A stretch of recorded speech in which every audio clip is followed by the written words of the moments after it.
Como vimos hasta aquí, la vertiente historicista del discurso latinoamericanista oscila todo entre el a priori y el a posteriori, entre la inmanencia y la trascendencia, sin poder alcanzar ya un punto de equilibrio, es decir, sin poder encontrar aquello que le permitiera conciliar ambos polos, lo empírico y lo trascendente. Esto es la idea de un absoluto, ya sea la naturaleza, la razón o la historia.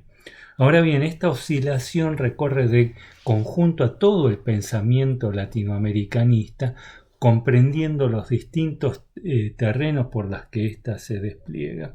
Eh, bueno, esta antinomia de base que lo articula se puede observar así incluso también en la corriente analítica cientificista suya, representada por Francisco Miró Quesada.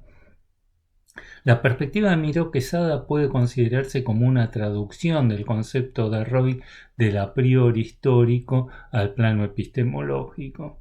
La lucha entre ambos discursos opuestos de que habla Roy y que él también retoma, el opresor y el emancipador, no serían propiamente hablando para Miró Quesada una lucha ideológica.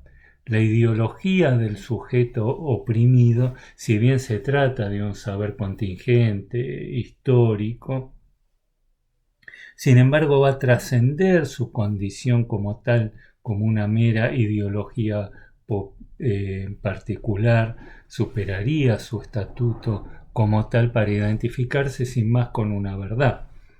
Lo que define su estatuto epistemológico, sin embargo, no es su contenido, sino la naturaleza del sujeto emisor, el decir no lo dicho. Según afirma Miro Quesada, solo el sujeto opresor debe apelar al enmascaramiento de la realidad, mientras que el saber del sujeto oprimido tendría necesariamente un efecto desenmascarador, lo que supone pues alguna suerte de acceso privilegiado a la realidad, uno que no se encontraría atrapado por las mallas de la ideología, que son siempre distorsionantes de la realidad. La filosofía analítica de Miró Quesada se toca así con la metafísica del sujeto, que es la que propuso elaborar justamente la vertiente fenomenológica. A diferencia de lo que buscaba la corriente historicista, la fenomenológica, llamada también populista, no pretende ya conciliar el a priori con el a posteriori, sino por el contrario radicalizar su oposición. Esta no busca establecer un vínculo entre lo dado, el plano empírico, y lo buscado, el plano trascendente, el de deber ser, sino hacer manifiesta la existencia de una contradicción insoluble entre ambas instancias, que van a ser identificados respectivamente con lo óntico y lo preóntico u ontológico. Representa para los autores alineados en esta vertiente dos ámbitos de realidad radicalmente diversos, que obedecen respectivamente a dos lógicas contradictorias, y de lo que se trataría para esta corriente de traspasar la primera de ellas para acceder a la segunda. Esta perspectiva se va a articular así en función de toda una serie de antinomias correlativas que se derivan de allí, y la obra de Rodolfo Kusch resulta particularmente ilustrativa al respecto. Se trata de un autor clave quien en gran medida anticipa aquella serie de motivos que luego van a retomar autores como Escanón y Dussel, que son los principales cultores de esta vertiente fenomenológica. Kusch va a ser quien que va a sentar las bases sobre las cuales se va a desplegar el pensamiento de esta vertiente del discurso latinoamericanista, aunque es cierto que, como vamos a ver después, van a ser en parte reformuladas.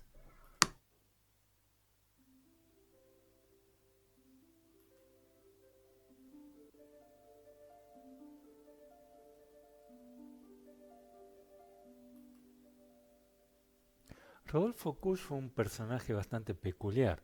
La mayor parte de su producción la realizó en un pueblito de la sierra, en Jujuy, desde donde se propuso adentrarse en el ser latinoamericano.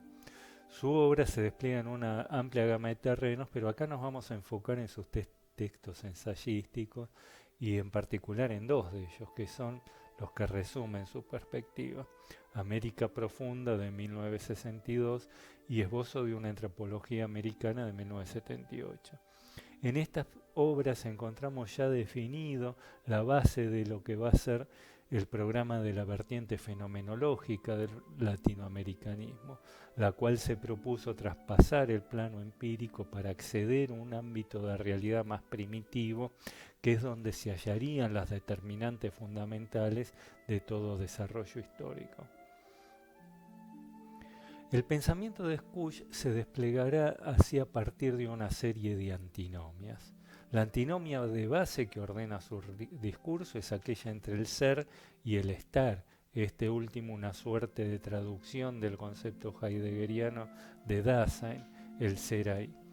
El estar indica ese ámbito de realidad más primitivo, preóntico, el cual no es él mismo un producto histórico, sino por el contrario, aquel que da origen y sentido a la historia.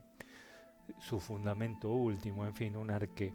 Nos traslada así a ese plano inacible, conceptualmente imposible de definir según categorías racionales, puesto que no pertenecería a su ámbito. A él no se accedería a través de la reflexión, del lenguaje, sino que éste se nos muestra a sí mismos, se nos hace manifiesto a través de símbolos, de la gestualidad, que es el medio en que se mueven las culturas nativas. Sqush afirma haber logrado penetrar ese ámbito de realidad más primitiva, de haber hallado finalmente ese arqué latinoamericano en las culturas quechua y aymara. Es en la conciencia natural de los nativos donde se forja, dice, ese antidiscurso que se opone al filosófico, el cual es inevitablemente distorsionante, esto es, abstracto, reflexivo, perdiendo así de vista la totalidad primitiva en que anida el sentido. El estar, en realidad, dice que no es algo que refiere exclusivamente a América Latina. Se trata de una categoría universal, un existenciario, diría Heidegger. Este se puede hallar así también en Europa, solo que allí se encuentra sometido, avasallado por el ser. Esto es lo que llama el proceso de aculturación. En cambio, en América Latina se reproduce también este enfrentamiento que en Perú se va a expresar en la antinomia tradicional entre la costa y la sierra. La costa, dice, es el exceso de forma, mientras que la sierra es el del subyacer. La costa es el lugar de la cosificación, la sierra es el de la pura subjetividad, preobjetiva, anterior a la distinción entre sujeto y objeto, en el que ambos se encuentran aún fundidos. En la costa se despliega una visión abstracta, mecanicista del mundo. La sierra se encuentra en comunión inmediata con lo viviente, con el mundo de la vida, el Lebenswelt husserliano. En fin, la costa es el ámbito de la reflexión, la sierra de la sabiduría. Sin embargo, asegura, en esta lucha entre el ser y el estar, el primero no puede terminar imponiéndose, puesto que, según dice Sqush, este resulta parasitario del estar, lo que lo presupone siempre, y cito, todo lo que es está sumergido en el estar. El estar es ontológicamente primero. Así, al proceso de aculturación del estar que se produjo en Europa, le va a oponer el de la fagocitación del ser por parte del estar. Este ámbito preóntico, dice, es indeterminado, permanece en un estado magnático, pero es en ello justamente que reside la fuente de su fecundidad, y también de allí que nace la conciencia de la relatividad de todo lo viviente, en el que la vida y la muerte, el orden y el caos se funden, resultan indisociables, como para los ocurre para los nativos. Esto nos lleva a esa otra categoría fundamental que él introduce, que es la de suelo. La categoría de estar en Kush está estrechamente asociada a la de suelo. El suelo es precisamente allí donde se está, donde uno está parado. No refiere a un lugar geográfico, sino existencial. En definitiva, es el nombre del arqué. En tanto que fundamento es fundante y deformante a la vez. El suelo dice, cito, no hacia lo empírico como el Río de la Plata, sino a la función de moldear o mejor deformar y en el fondo corromper la intuición del absoluto.